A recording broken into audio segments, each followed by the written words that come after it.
వెండి దిగుమతుల్ని నియంత్రించాలని కేంద్రం నిర్ణయించింది. సిల్వర్ బార్ల దిగుమతిని ఫ్రీ నుంచి పరిమిత కోటాలోకి మార్చింది. ఈ లెక్కన ఆంక్షల విభాగంలో ఉన్న వెండిని దిగుమతి చేసుకోవాలంటే కేంద్రం పర్మిషన్ కంపల్సరీ.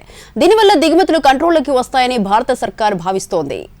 పశ్చిమాసియాలో సంక్షోభం వేళ ఇటీవల బంగారం, వెండి దిగుమతులపై సుంకాన్ని పెంచిన కేంద్ర ప్రభుత్వం తాజాగా మరిన్ని చర్యలు తీసుకుంది.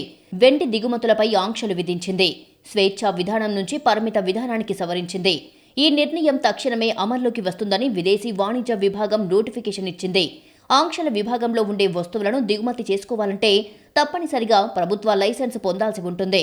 ముఖ్యంగా 99.9% లేదా అంతకంటే ఎక్కువ స్వచ్ఛత కలిగిన వెండి బార్ల దిగుమతిని ఫ్రీ నుంచి పరిమిత వర్గంలోకి మార్చింది.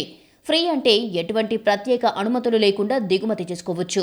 పరిమిత వర్గంలో ఇంపోర్టు చేసుకోవాలంటే ప్రభుత్వ అనుమతి అవసరం అవుతుంది. దీనివల్ల వెండి దిగుమతులు నియంత్రణలోకి వచ్చే అవకాశం ఉంది. విదేశీ మారకపు ద్రవ్యాన్ని జాగ్రత్తగా వాడుకునేందుకు వీలుగా బంగారం కొనడాన్ని ఏడాది పాటు ఆపేయాలని ప్రధాని మోడీ ఇటీవల పిలుపునిచ్చారు.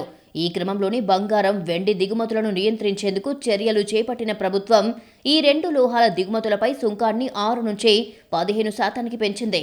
తాజాగా వెండి దిగుమతిపై ఆంక్షలు విధించింది. నిజానికి మన దేశంలోకి పసడి, వెండి దిగుమతులు ఏప్రిల్లో భారీగా పెరిగాయి.